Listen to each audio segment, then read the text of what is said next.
Señor, te damos gracias por este tiempo que nos das, por tu bondad, por tu amor, por tu paciencia. Cuánto tienes todavía que trabajar con nosotros en nuestros afanes, en nuestras vidas, en nuestras diversas actividades, Señor. Cuánto todavía tienes que hacer por nosotros, Señor. Te pido que nos ayudes. Guárdanos en tu bondad, Señor. Permítenos realmente estar perfeccionando cada día nuestra vida espiritual delante de ti, sabiendo que vamos a darte cuentas de todo lo que hagamos, de todo lo que digamos, de todo lo que hacemos. Bendice esta nuestra iglesia que definitivamente busca la perfección, busca el ser ejemplar, busca pues el tener el conocimiento de tu bendita palabra, pero no solamente eso, sino en una característica innata de practicar tu bendita palabra, Señor, en nuestra vida diaria, que no solamente enriquezcamos nuestras mentes, que no solamente estemos recibiendo y se quede ahí, Señor. Te pido que estés perfeccionando nuestra vida cada día, Señor, y nosotros practicando tu bendita palabra. Te pido que por aquellos que vienen en camino, tráelos con bien, Señor, y tú seas glorificado en todo lo que vamos a ver esta mañana. Te lo pido en el nombre de Jesucristo, nuestro Señor. Amén. Bueno, estamos todavía en la última parte de la elección. Básicamente ya se puede decir que esta es la recta final de la elección. La elección tiene un impacto práctico en la vida del creyente. Ustedes recuerdan que vimos la semana pasada esto, un impacto práctico. Entonces, ¿se acuerdan que vimos 10 puntos ahí? A ver, ¿quién los recuerda? ¿Quién los recuerda? ¿Sí? Exacto. Hasta ahí, hermana, para que los otros contesten los demás. Está bien. A ver, ¿cuál es el otro? Trae gozo y otorga grandes privilegios. Perfecto. ¿Otros? A ver. Ok. ¿Y luego? ¿Qué más? Certeza de salvación. Una vida transformada, ¿no? Una vida transformada, correcto. Y luego el último era, ¿qué? Aliento en el evangelismo, ¿no? Sobre todo nos da fuerza, nos da vigor, nos da realmente poder para llevar el evangelio. Recuerden que el Señor Jesucristo fue precisamente lo que hizo. Él iba a otorgar el poder específico para poder llevar el evangelio a toda criatura, ¿no? Entonces nos da poder. Realmente aliento, y el último era motivar o nos motiva a orar por los perdidos. En otras palabras, aunque no sabemos realmente quién es elegido, pues entonces de todas maneras sin distinción vamos a llevar el evangelio para que la gente conozca realmente su bendita palabra. Ahora, a manera de conclusión a este punto, básicamente ya estamos, como les digo, en la recta final de la elección. A manera de conclusión, enfocamos ahora nuestra atención en Dios, que amó tanto al mundo, que dio a su Hijo unigénito, para que todo aquel que en Él cree no se pierda, mas tenga vida eterna. Nos enfocamos en el amado, quien desde la eternidad, desde toda la eternidad, está en el seno del Padre. Se ve en el capítulo 1, 18 de Juan, en el 3:16, que ustedes ya lo conocen, y en el 17:24, estamos hablando del Evangelio de Juan. Y este amor por el hombre es asombroso en vista de su carácter y su condición. Es maravilloso, como vimos en el capítulo anterior. No hay nada en el hombre, realmente, nada acerca de él, ni por él, que sea digno de ese amor. No merecemos de ninguna manera el amor infinito de nuestro Padre Celestial a través de su Hijo Jesucristo. No lo merecemos.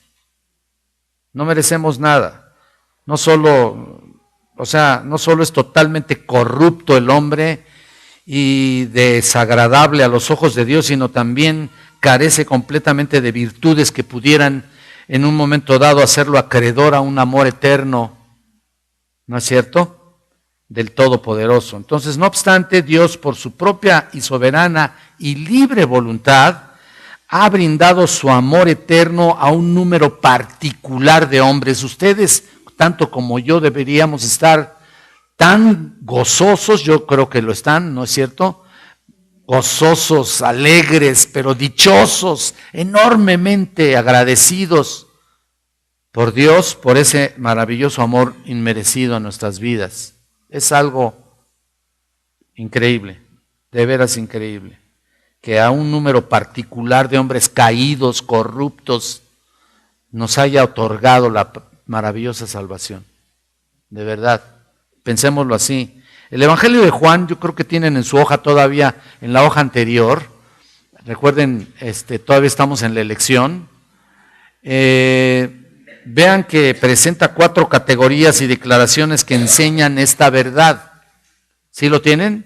Los que tienen la hoja, qué bueno, y si no, pues ahí me voy a seguir sin esperarme. Recuerden que no voy a tratar de decirles, ahí está su hojita, y agarren el lapicito y tomen su plumita. No, aquí no estamos ni en primaria ni en secundaria, aquí estamos ni en bachillerato siquiera, aquí estamos en un doctorado maravilloso de teología, que les puedo decir con seguridad cuántas iglesias se están perdiendo de esta maravillosa doctrina que provee lo suficiente para el crecimiento y nos otorga el privilegio maravilloso de conocerle cada día mejor y más, ¿no es cierto? Entonces, 4 categorías y declaraciones que enseñan esta verdad, como les digo. Número 1, Dios, el Padre Santo y Justo, ¿lo están viendo?, ha escogido a algunos para que sean suyos. Quizá voy a hacer aquí algo repetitivo, quizá estoy repitiendo algunos conceptos, pero es importante en esta recta final de esta lección que quede bien claro todos los aspectos de la elección que ya hemos visto y hemos repasado, ¿no es cierto? Entonces Jesús presenta claramente esta verdad en su oración en el capítulo 17 de Juan. ¿Se acuerdan cuando Jesús afirma que los hombres que el Padre le había dado eran ante todo del Padre? Recuerden ustedes este concepto tan maravilloso. Tuyos eran, ¿se acuerdan? Que dice, ¿no? Dice esto, tuyos eran, versículo 6, y en el versículo 9, tuyos son, ratifica nuevamente este concepto, y todo lo que es mío, prácticamente estoy diciéndolo con otras palabras, mío, todo lo que es lo mío es tuyo, dice ahí Jesús, ¿no? ¿Se acuerdan? Todo lo mío es tuyo y lo mío tuyo, ¿no? En otras palabras, versículo 10. Y él ora que el mundo conozca que tú me enviaste. ¿Se acuerdan? Estamos solamente viendo esa parte, ese versículo del capítulo 17 de Juan. Que el mundo conozca que tú me enviaste y que los que me has amado, que a los que has amado a ellos, los has amado a ellos como también a mí me has amado. Versículo 23. Porque me has amado antes de la fundación del mundo, versículo 24. O sea que los hombres a quienes el Padre, por su propio amor libre y soberano, escoge aquí para que fueran suyos, pero vean, los escoge para amarlos, ¿no? Qué maravilla. Desde antes de la fundación del mundo. Ese es el contexto.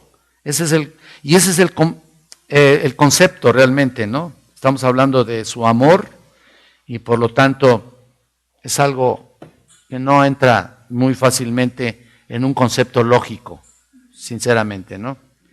Número 2, vean ustedes que dice Dios, el Padre ha dado estos escogidos a su Hijo, ¿lo están viendo ahí? Entonces aquí lo que estamos viendo es que Cristo le recuerda al Padre que le ha dado autoridad sobre toda humanidad, de modo que a todos los que les ha dado les pueda dar vida eterna. No solamente les da su amor, les da vida eterna, el el capítulo 17:2, también uno de los argumentos que presenta para que Dios los guarde en su nombre, en el versículo 17:11, es que Él había manifestado su nombre a los hombres, ¿se acuerdan? Manifestó su nombre a los hombres que del mundo me diste, otra vez, ¿no? El concepto que del mundo me diste. Qué maravilla, ¿no? Y los versículos 20 al 24 indican ahí que Jesús no estaba pensando meramente en los 11 apóstoles como el total que el Padre le había dado, por supuesto. No estaba pensando solamente en ellos, ¿no? Por supuesto. Vemos en el versículo 20 que dice, mas no ruego solamente por estos, ¿se acuerdan, no? Ahí estaban. No ruego solamente por estos, sino también por los que me han de creer en mí por la palabra de ellos. Prácticamente ya los estaba ahí potencialmente poniendo como evangelistas, ¿no? Por la palabra de ellos. Tú te vas a convertir por la palabra de ellos. Tremendo, ¿no? La palabra que el Padre le había dado, que Él a su vez le había dado a ellos, y ahora también pidiendo que todos sean uno. El concepto de ser uno, ¿no? Es decir, los apóstoles y los que han de creer en mí por la palabra de ellos incluye, pues por supuesto, la iglesia del siglo I hasta nuestros días. Hasta nuestros días, hasta el presente, y mientras dure pues esta vida, vamos a seguir propagando el nombre del Señor por la palabra que ellos mismos nos dieron. ¿Se acuerdan el fundamento de los apóstoles? Siendo la principal piedra del ángulo Jesucristo mismo, ¿se acuerdan, no? En el fundamento de los apóstoles. Entonces tenemos mucho que hacer, ¿no? Tenemos mucho que llevar el evangelio, tenemos mucho que trabajar, tenemos mucho que ir en busca de esos elegidos que están ahí, que todavía están en espera de que les compartas a Cristo, ¿no? Qué tremendo. Entonces, ahí está, y pues el Señor trabajó con ellos y sigue trabajando con nosotros a través de su bendita palabra. Y pues vamos a ver que aquellos que me has dado, mira Juan 6:37, aquellos que me has dado.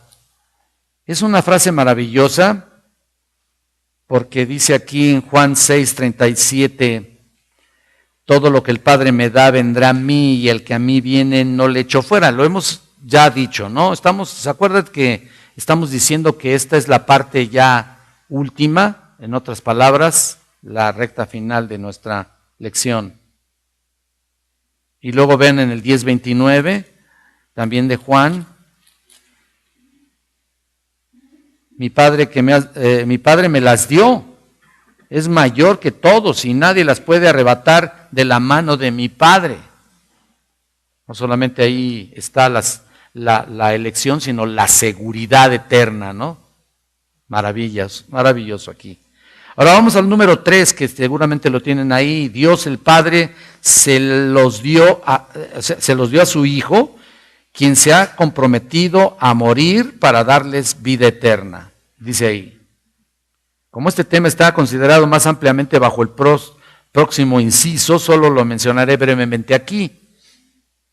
En el capítulo 10, aquí que estamos precisamente hablando como el buen pastor, Cristo dice, el buen pastor su vida da por las ovejas, ¿no? Por las ovejas. Versículo 11. Ahí lo dice. Y continúa diciendo, por eso me ama el Padre, porque yo pongo mi vida para volverla a tomar y nadie me la quita, sino que yo de mí mismo la pongo. Tengo poder para ponerla y tengo poder para volverla a tomar. Así, versículos 17 y 18, prácticamente su muerte. Estamos hablando aquí de su muerte, ¿no? Pongo mi vida y su resurrección la vuelvo a tomar. Ahí está. ¿Por quién? Por las ovejas, por los escogidos. Ahí está. ¿No? Coincide con el propósito divino. Este mandamiento, dice ahí, recibí de mi Padre. Mira, a lo largo del Evangelio Jesús tiene conciencia de la voluntad del Padre, su mandamiento que Él debe cumplir y de su hora, llena de gran sufrimiento que le espera. ¿Se acuerdan ustedes que tenía gran sufrimiento en su vida, no? Tremendo. Entonces, de eso voy a hablar un poquito también en el mensaje. Pero cuando estaba en Getsemaní, vio acercarse a Judas con los oficiales de los principales sacerdotes y fariseos. Jesús estaba sabiendo todas las cosas que le habían de sobrevenir. Y bueno, ahí en el 18, 3 y 4, y al hacerlo estaba extendiendo su mano al mismo tiempo para pedirle al Padre que cambiara, si era posible, cambiara de mí esta copa. Y básicamente se trata ahí del temor de la separación de su Padre, no del miedo a la muerte. Definitivamente que no. Porque si está diciendo que él pone su vida y la vuelve a tomar, pues qué miedo vas a tener, ¿no? O sea, ciertamente el dolor físico es algo terrible, ¿no? Y fue la muerte más terrible y más vergonzosa y todo lo demás, pero él puso su vida y la vuelve a tomar. Pero en este sentido, lo que estamos viendo entonces es que a pesar de todo eso pide al Padre que quite de mí esta copa, pero no se haga mi voluntad, sino que la tuya. O sea, el temor de estar separado del Padre. Número 4, Dios el Padre, quien los había designado para tener vida eterna, ha determinado también darles los medios por los cuales esta es segura para ellos. Realmente la vida eterna, estamos hablando aquí de la seguridad de la vida eterna. En el inciso A dice, el propósito de Dios para ellos es la vida eterna. Con respecto a la vida eterna, como el propósito de Dios para su pueblo, en realidad es un don y posesión presente para los que ha escogido y ha determinado. Entonces, del 6:39 está diciendo eso acá. Si lo ven en el capítulo 6, versículo 39, y esta es la voluntad del Padre, el que me envió, que de todo lo que me diere no pierda yo nada. Ahí está. Y el 40 dice, y esta es la voluntad del que me ha enviado, que todo aquel que ve al Hijo y cree que en él tenga vida eterna, y yo le resucitaré en el día postrero. Entonces, ahí está una seguridad tremenda. En el momento que Él los elige, los toma, los asegura, nos promete la glorificación que estamos viendo precisamente en la predicación, ¿no? Qué maravilla, o sea, hace un trabajo completo, único, maravilloso en tu vida y en la mía. Eso es increíble, increíble, de veras. Y vean el 14, capítulo 14, versículo 2 y 3, que dice, en la casa de mi Padre muchas moradas hay, si así no fuera, yo os lo hubiera dicho, voy pues a preparar lugar para vosotros. Si me fuere y os preparare el lugar, vendré otra vez y os tomaré a mí mismo para que donde yo estoy, vosotros también estéis. Qué maravilla. Ahí está la posesión en ese momento, desde el momento en que te elige, desde el momento en que ya te tienen en su mente, desde antes de la fundación del mundo, viene el cumplimiento y viene todo ese procedimiento que Dios hace con cada uno de nosotros. ¡Qué maravilla!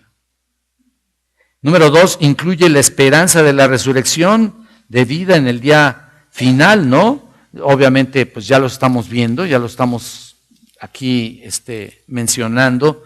El 5:25 del Evangelio de Juan, ahorita ya es puro Evangelio de Juan, El 5:25, de cierto os digo, viene la hora y ahora es cuando los muertos oirán la voz del Hijo de Dios y los que la oyeren vivirán. Ahí está. Maravilloso, ¿no? Versículo 28, no os maravilléis de esto, porque vendrá hora cuando todos los que están en los sepulcros oirán su voz.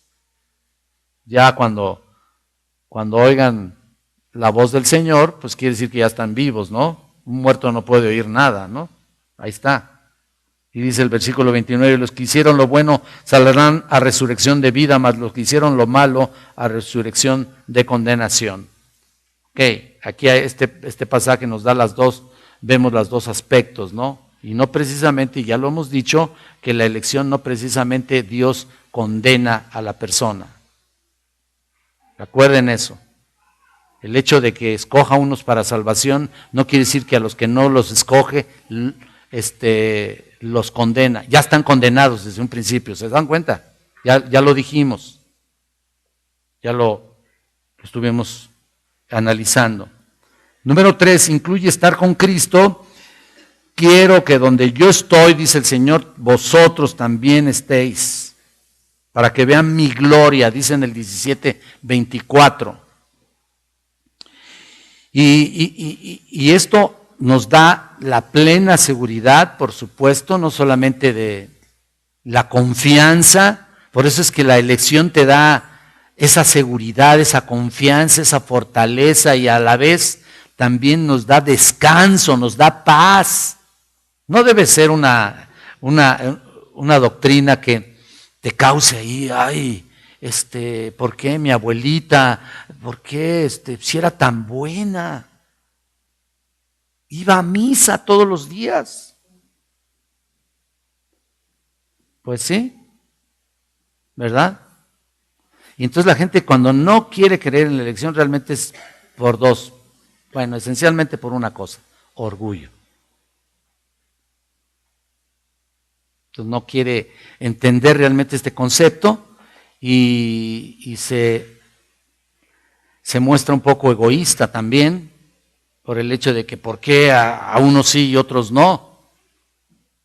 Si la salvación es para todo el mundo, correcto. Claro que sí. Ahorita vamos a ver más adelante precisamente en la siguiente doctrina que vamos a ver cuando veamos la expiación limitada, que es muy importante que ustedes lo estén viendo. ¿Correcto? Pues Dios provee los medios para tener vida eterna, también designa y otorga todos los medios necesarios para recibir y asegurar la vida eterna a sus escogidos. Número 1, les da la habilidad de acudir a Cristo, desde el 6:37. La habilidad, Él te da la habilidad para venir a Él.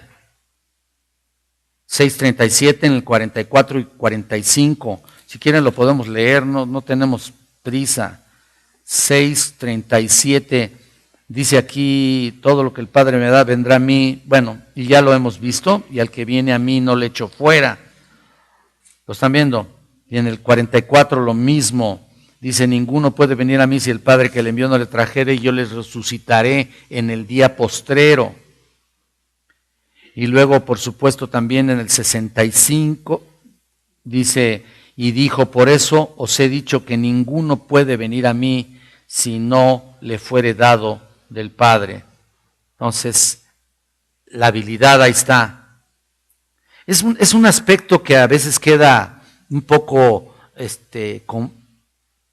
difícil de entender en el sentido de nuestra lógica humana, nuestro pensamiento humano, siempre se contradice un poco con lo que el Señor está diciendo en su palabra. Nosotros somos los que nos contradecimos. La palabra nunca se contradice. La palabra de Dios es inerrante en su contenido original, es inerrante y no hay confusión alguna. Cualquier cosa que salte ahí, que estés un poco confundido, que se contradiga aparentemente, el problema es nuestro. Recuerden esto. El problema es nuestro. Nos da la habilidad de acudir a Cristo. ¡Qué maravilla! Miren, ¿saben qué? ¿Cuántas personas hemos llevado el Evangelio? Y no quieren nada, ¿no? Nuestros mismos familiares no quieren nada. ¿Sabes qué? No te desesperes. Mientras todavía estén vivos, ahí, pues, habrá la oportunidad, ¿no? Ya cuando partan de este mundo, pues ya. Y aún así, quiero decirles que Dios es justo.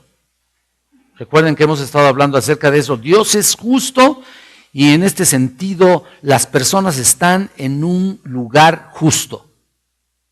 Si nunca quisieron nada con Cristo, ¿qué sucede? Pues Dios los va a poner en un lugar completamente separados de Dios, ¿no? Eso es lo que ellos quisieron. Y también vean ustedes que les da la habilidad de ver al Hijo de Dios y creer en Él. Ya lo estamos nada más repasando, ¿no? Y con respecto a esto, hemos de comprender las afirmaciones de Jesús en cuanto en cuanto a comer su carne y beber su carne y beber su sangre. Esto se refiere, por supuesto, y me estoy refiriendo a la comunión. Es un modo concreto de demostrar que se trata de que estás creyendo en Él y por supuesto estás llevando a cabo la mesa del Señor y estás comiendo el pan y comiendo, simbolizando la carne y tomando el vino que es simbolizando la sangre. Y es una dependencia absoluta porque en el nuevo pacto se une precisamente todos los conceptos que quisieras pensar acerca de lo que es creer en Cristo y la celebración se consuma realmente ahí, la celebración de la mesa del Señor se consuma tu fe y tienes el deseo de estar constantemente, por supuesto, conmemorando la mesa del Señor porque estás en comunión con Él en ese nuevo pacto. ¿Te das cuenta? ¿Y esto qué es lo que indica? Pues que tienes esa salvación y esa vida eterna y tienes toda la seguridad. Ustedes se dan cuenta cuántas personas se pierden de la mesa del Señor, ¿no? Y no les importa. Y tú dices, ¿qué pasó? Realmente no les importa. Porque es un culto en la tarde o es un servicio en la tarde y dicen, no, pues yo tengo muchas cosas que hacer, ¿no? O si no, tengo ya mi programa y pues yo voy a seguir mi programa y desgraciadamente no demuestran con eso su seguridad ahí. ¿Son salvos? No lo sé. Entonces, el no celebrar la mesa del Señor, la característica innata del verdadero Hijo de Dios es celebrar todas sus ordenanzas perfectamente bien. Y obviamente también lo que concierne al bautismo, ¿no? ¿Se acuerdan? Y pues ¿cuántos hay por ahí que no se han bautizado? Bueno, a lo mejor no lo hemos promovido, por cierto. Ya lo voy a hacer. Bueno, número 3, les da la habilidad de oír su voz y seguirle. Mira, oír su voz y seguirle. En el 8:47, mira lo que dice aquí, el que es de Dios, las palabras de Dios oye. Ahí está. 8:47 de Juan. Por esto no las oís vosotros. Ya anticipadamente a los fariseos les está diciendo, porque no sois de Dios. Ya. Y en el 10:26 también, nota eso también. Pero vosotros no creéis porque no sois mis ovejas, como os he dicho, mis ovejas oyen mi voz y yo las conozco y me siguen. Versículo 29, mi Padre que me las dio es mayor que todos y nadie las puede arrebatar de la mano de mi Padre. Bueno, ya. Y ahí está todo resumido en toda esta última parte que estamos viendo de la elección. En esta sección, vean ustedes, creo que tengo al último ahí, el pacto de redención, ¿lo tienen ahí? En esta sección hemos presentado dos importantes conceptos teológicos con respecto a la salvación. El primero se trata del pacto entre el Padre y el Hijo y lo que se ha denominado pacto de redención. El pacto da al Hijo un pueblo, el Hijo coincide en redimir este pueblo. Son prácticamente dos pactos, no estamos hablando de los pactos a través de la Biblia, sino de estos dos aspectos. El Padre le da al Hijo y el Hijo redime al pueblo por medio de su muerte y esto sirve como base para, por supuesto, para dar al segundo pacto, que sería el pacto de la gracia, ¿no? En el cual el Padre como la fuente de la deidad, el Hijo como cabeza y mediador de su pueblo, aseguran la salvación de los escogidos y todos los medios para obtener esa salvación maravillosa para siempre, como lo estamos diciendo hasta la glorificación, ¿no? Bueno, las salvaciones de Jehová, concluye ahí Jonás, ¿se acuerdan? Jonás 2:9. Y bueno, vamos a la siguiente doctrina. Con esto terminamos. Recuerden que esos puntos nada más eran ya de salida. Les repartimos unas hojas que quiero decirles que no pretendo con las hojas darles un cuaderno para que apunten todo, porque he visto que traen sus cuadernos, sus hojas aparte, sino que realmente son como una guía para que te des cuenta dónde estamos yendo, dónde estamos apuntando, ¿no? ¿Cierto? Es una guía. Claro, les dejo ciertos espacios, conociendo lo que apuntan, lo que escriben. Algunos apuntan todo, otros apuntan poco, otros apuntan regular y otros no apuntan nada. Entonces, pensando en eso, y otros traen secretaria, ¿verdad, hermano? Bueno, qué ventaja, ¿no? Traen secretaria. Qué bueno. Vamos a ver expiación limitada.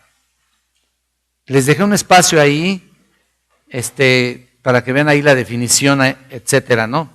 Bueno, básicamente la expiación limitada significa que la muerte de Cristo, escuchen esto, tiene la intención de ser exclusivamente para los escogidos y que el efecto de su expiación, de hecho, asegura la salvación. Por lo tanto, enfatiza dos cosas en particular: que la redención es particular, o la expiación es particular, y que la redención es lograda para los escogidos de Dios. Esos dos puntos. La redención es particular y que es lograda para los escogidos de Dios. Esos dos puntos. Se pudiera decir que esa es una especie de definición. Si quieren lo repito, pero de todas maneras ustedes pueden ahí obtener su disco y verlo por ahí en algún sitio. Significa que la muerte de Cristo tiene la intención de ser exclusivamente para los escogidos, expiación limitada, y que el efecto de su expiación, de hecho, asegura la salvación. Y por lo tanto enfatiza estos dos puntos: que la redención es particular y en segundo lugar es lograda por Dios exclusivamente para ellos. Ahora, la palabra expiación significa la ofrenda de un sacrificio para cubrir, para pagar por el pecado.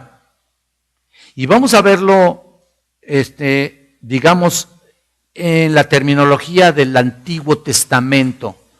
¿Cómo se usaba? Todo el Levítico 16 hablaba de la expiación de nuestro Señor. En Levítico 16, no vamos a ver ahorita esto, ahorita estoy apenas entrando y luego vamos a ver algunos pasajes importantes. Terminología en el Antiguo Testamento, Levítico 16. Concepto en el Nuevo Testamento significa quitar el pecado basándose en la muerte de Cristo. Y ahí hay varios pasajes importantes que quiero que vean. Mateo 1:21 pueden apuntarlo, pero Juan 1:29 también lo menciona. Y dice: el siguiente día Juan vio a Jesús que venía a él y dijo: he aquí el Cordero de Dios que quita, o sea, la palabra quita, ¿no? En particular ya está expresando el aspecto de la expiación, que quita el pecado del mundo. Eso es lo que significa. Y podemos ver también en Colosenses, en el capítulo 2, versículo 14, Colosenses 2, 14, que dice así: anulando el acta de los decretos que había contra nosotros, que nos era contraria, quitándola de en medio y clavándola en la cruz. Ahí está el concepto de la expiación. También pueden verlo en 1 de Juan 3:5. Entonces, hay otros pasajes, hay muchos pasajes, pero vean, ya vimos la terminología en el Antiguo Testamento es Levítico 16 y el concepto en el Nuevo Testamento esos dos pasajes centrales. Pero básicamente la base viene en Levítico y pudiéramos ver, ahora sí, si me acompañan a Levítico 17, para que ustedes, Levítico 17, 11.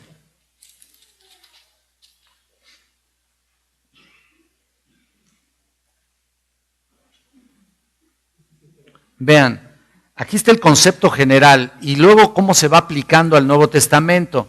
Vean, porque la vida de la carne en la sangre está, y yo os las he dado para hacer expiación sobre el altar y por vuestras almas, y la misma sangre hará expiación de la persona.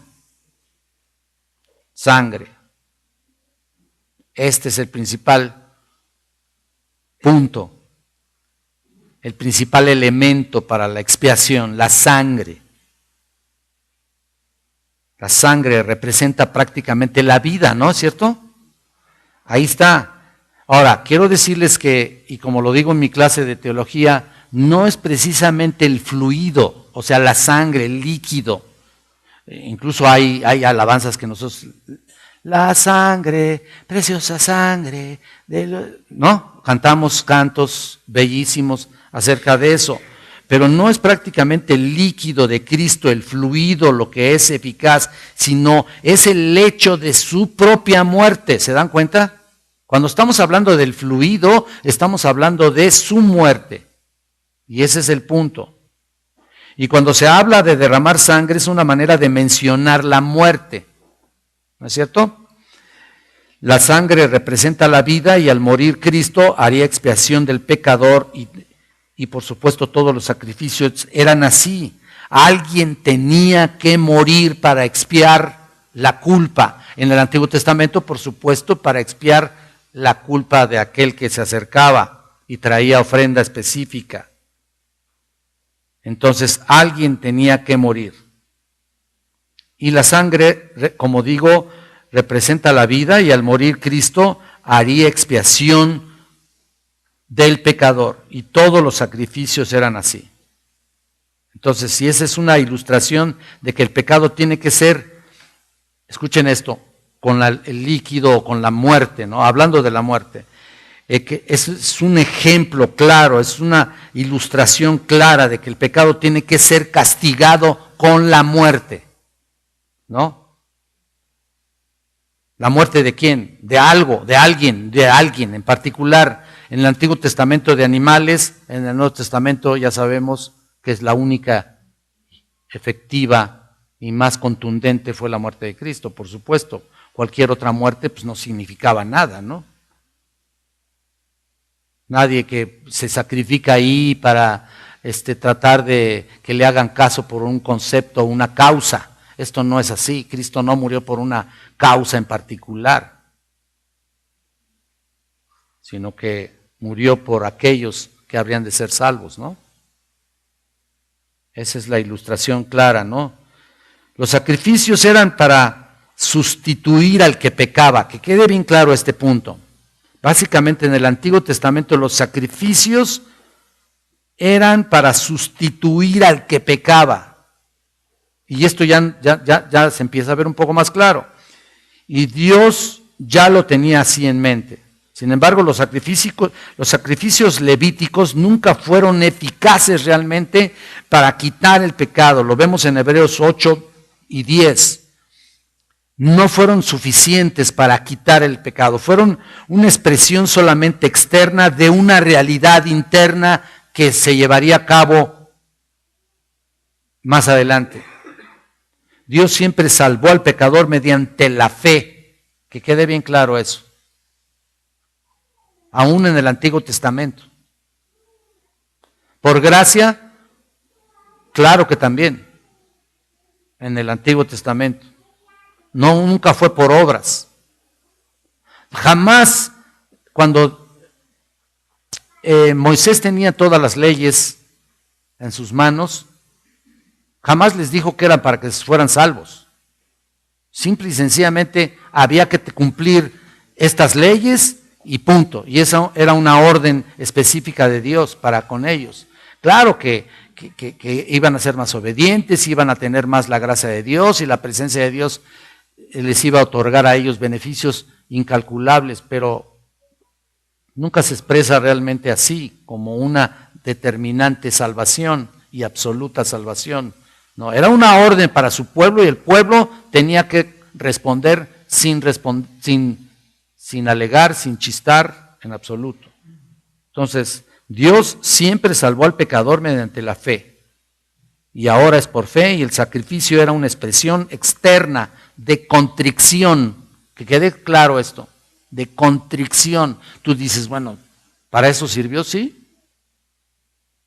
Para eso sirvieron los sacrificios que llevaron al tabernáculo, o lo que hicieron.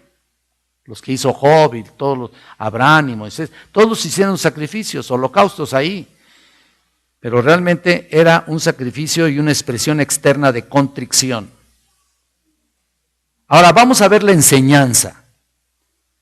Vamos a ver Isaías 53. ¿Qué nos enseña esto? Isaías capítulo 53, versículos 5 al 6.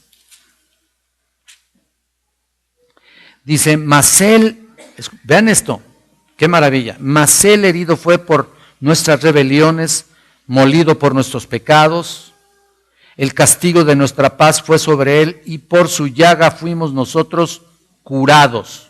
Ahí está la sustitución, ¿no?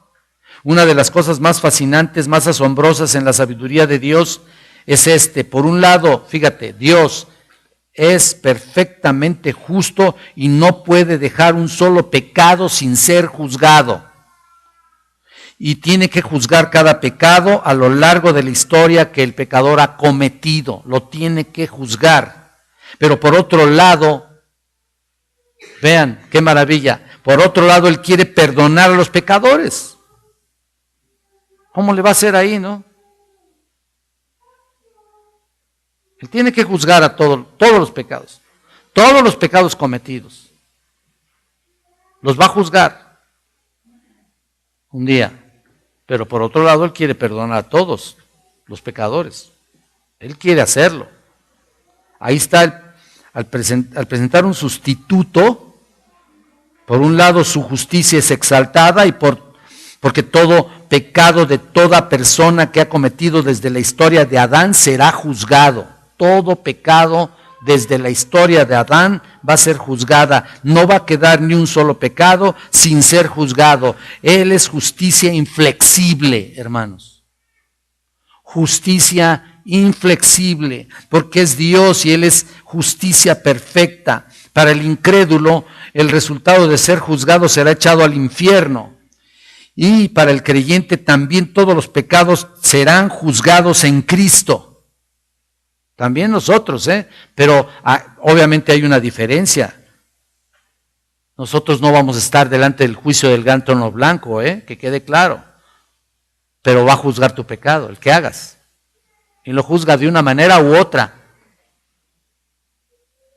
Ya sea con disciplina o ya sea en el tribunal de Cristo. En cierto sentido. No, aunque no va a ser un juzgado ahí, no es el tribunal no es para juzgarte, sino para galardonarte. Y finalmente van a ser expuestos a aquellas cosas que hiciste, ya sean bien, buenas o malas. Entonces, ahí deberíamos estar pensando eso, ¿no? Entonces, no va a quedar ni un solo pecado sin ser juzgado, porque Dios es ante todo, escuchen, justicia perfecta. Que quede bien claro ese concepto. Pero al mismo tiempo, al ofrecer un sustituto que es Él mismo, fíjate qué maravilla, Él mismo muestra su gracia.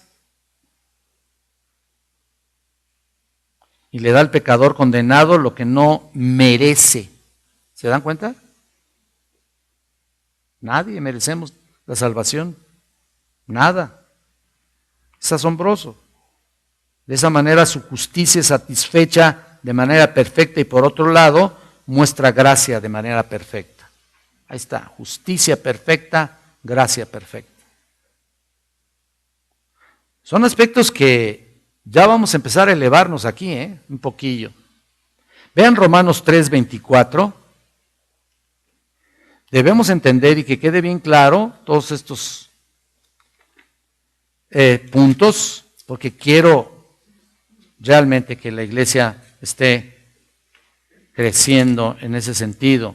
Romanos 3:24 dice, siendo justificados gratuitamente por su gracia mediante la redención que es en Cristo Jesús, a quien Dios puso como propiciación por medio de la fe en su sangre para manifestar su justicia a causa de haber pasado por alto en su paciencia los pecados pasados, con la mira de mantener en este tiempo su justicia, a fin de que Él sea el justo y el que justifica al que es de la fe de Jesús. Mira en el 5:8, mas Dios muestra su amor para con nosotros en que siendo aún pecadores, Cristo, ¿qué? Ahí está. Esta es su gracia maravillosa. Vean en Hebreos 9:11. Hebreos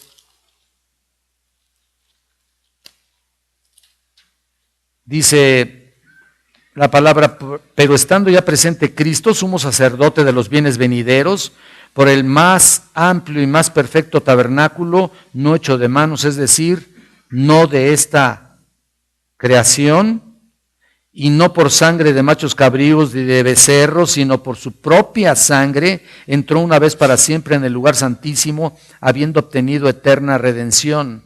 Porque si la sangre de los toros y de los machos cabríos y las cenizas de la becerra rociados a los inmundos santifican para purificación de la carne, cuánto más la sangre de Cristo, el cual mediante el Espíritu eterno se ofreció a sí mismo sin mancha a Dios, limpiará vuestras conciencias de obras muertas para que sirváis al Dios vivo.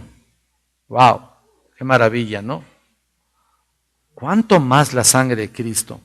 Y vean Primera de Pedro capítulo 2:24. Quien llevó él mismo nuestros pecados en su cuerpo sobre el madero para que nosotros, estando muertos a los pecados, vivamos a la justicia, y por cuya herida fuisteis sanados. Tremendo, ¿no? Fuisteis sanados. Y en el 3:18 de aquí de Primera de Pedro, porque también Cristo padeció una sola vez por los pecados, el justo por los injustos, para llevarnos a Dios, siendo a la verdad muerto en la carne, pero vivificado en el espíritu, el justo por los injustos. ¿Te das cuenta de eso? Ahí está. Estamos hablando ahorita, no estamos hablando propiamente de la doctrina de la sustitución, pero les estoy poniendo algunos ejemplos al respecto. Y esto es bien importante para que entendamos a fondo lo que es la expiación.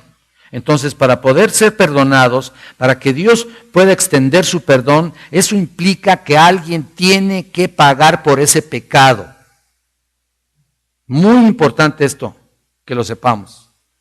Alguien tiene que pagar por ese pecado, y debido a que la paga del pecado es muerte, debido a que esa es la penalización, se puede decir básicamente, por el pecado, ese es el precio, es el costo, ese es el juicio que Dios ha establecido por el pecado. Entonces el pecador merece ¿qué? Morir. Merece morir. Punto. Pecador merece la pena de muerte. El pecado provoca, incita incluso a la ira de Dios. Ustedes lo ven en Romanos 1. Cómo todo el pueblo está ahí cambiando la gloria de Dios por sus propias obras y todo lo que hace terriblemente. Entonces esa ira es incitada por el pecado, porque Él es santidad perfecta. Mira, cuando tú debes entender bien la justicia, también debes entender la otra parte, santidad de Dios. Porque si no, entonces te va a parecer demasiado exagerado o demasiado alto el concepto de la justicia. Debes entender la santidad. Debes comprenderla realmente, porque Él es un Dios justo, santidad perfecta. Entonces la única manera de apaciguar, de satisfacer esa ira, porque Él es Dios justo, santo, que manda que el pecado sea juzgado, es que muera el pecador por su pecado. Es la única manera. Y de esa manera su justicia quede satisfecha. ¿Se dan cuenta? ¿Ya? Porque la única manera en la que Dios puede expiar los pecados es en base a la muerte de Cristo. Esa es la única manera. Todos los sacrificios del Antiguo Testamento estaban dirigidos al sacrificio de Cristo. Todos estaban dirigidos al sacrificio de Cristo, pero no tenían ningún valor eficaz en sí mismo. Realmente no podían quitar los pecados. De otra manera, pues no se... Si realmente los quitara, ¿para qué volvían a ofrecer y a ofrecer y a ofrecer sacrificios? No tenía caso. Pero ellos estaban constantemente, y lo dice Hebreos 10, día tras día ofreciendo los mismos sacrificios que nunca pueden quitar los pecados. Y lo hacían una y otra vez. Es como el confesionario, ¿no? Ustedes recuerden cómo lo hacían. Ahí estaban, yendo cada cuándo. Dice Oscar, cada mes para juntarle los pecados, Padre. Para que no vayas en vano así nomás a confesar cualquier cosilla. Tú ibas con un buen paquete, ¿no? Sustancioso, dice Oscar. ¿No? Entonces, ibas a confesar una y otra vez y ahí estabas. Pues es la misma cosa. La misma idea en el Antiguo Testamento. Sacrificios del Antiguo Testamento dirigidos por Dios, por supuesto, pero eran precisamente para que ellos pudieran obedecer, pero no quitaban, cubrían de una manera temporal el pecado, lo cubría. ¿Se dan cuenta? En otras palabras, al quitar esa carga de tu conciencia, como que se te va, y tú lo ves en las personas que no conocen a Cristo, pues me da cargo de conciencia determinadas cosas a hacer. Entonces, ya que lo hacen, ya, mi conciencia descansa. ¿No es cierto? Pues eso es lo que sucedía con los judíos. Es lo que hacían. Es lo único que les quitaba el cargo de conciencia, pero el pecado no se les podía quitar, en cierto sentido. ¿Por qué? Porque todos esos sacrificios apuntaban ¿a quién? A Cristo. Realmente no podían hacerlo, porque pues, si no, imagínate. Si fuera así, pues ¿para qué seguirían yendo a sacrificar, no? Pero Jesucristo se ofreció una sola vez y para siempre, porque su sacrificio fue perfecto, eficaz, contundente, maravilloso. Todos los sacrificios del sistema sacrificial nos dicen que era una sombra. Todos los sacrificios todos los sacrificios de ese sistema eran una sombra de lo que habría de venir. Si no me crees, ve a Colosenses, por favor. Capítulo 2, versículo 16.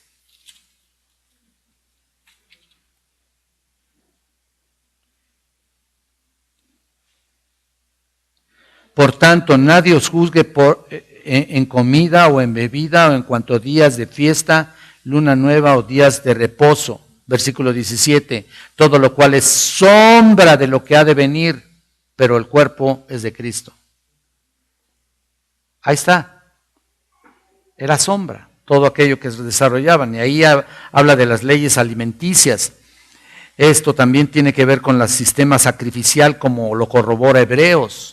Las leyes alimenticias eran muy importantes también. Entonces los sacrificios apuntaban al Cordero de Dios que quita realmente el pecado del mundo. Nunca fueron eficaces. Y vamos a ver Hebreos. Vean Hebreos en el capítulo, hay muchos, pero apunten nada más ahí, Hebreos 7, 8 y 9. Y yo les decía que el capítulo 10 también. Todo está lleno de los mismos conceptos, ¿no? Todo apunta hacia lo mismo. Aquí el versículo 10 dice, porque la ley teniendo la sombra de los bienes venideros, mira, ahí está mostrando lo mismo, 10.1. Perdón, apunten 7, 8, 9 y 10. No, dicen, no la imagen misma de las cosas nunca puede por los mismos sacrificios que se ofrecen continuamente cada año a ser perfectos a los que se acercan. No podría ser. De otra manera cesarían de ofrecerse. Pues los que tributan este culto limpios una vez no tendrían ya más conciencia de pecado. Pero la tenían y ahí estaban. Ahora, esto nos lleva a preguntar algo muy importante. Si Dios cubre el pecado del pecador únicamente a través de la muerte de Cristo, entonces la pregunta es, ¿por quién murió Cristo? Y aquí es donde nos vamos ya más al concepto de la expiación.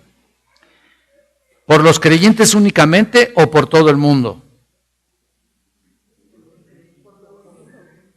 ¿Por todos? Dicen algunos.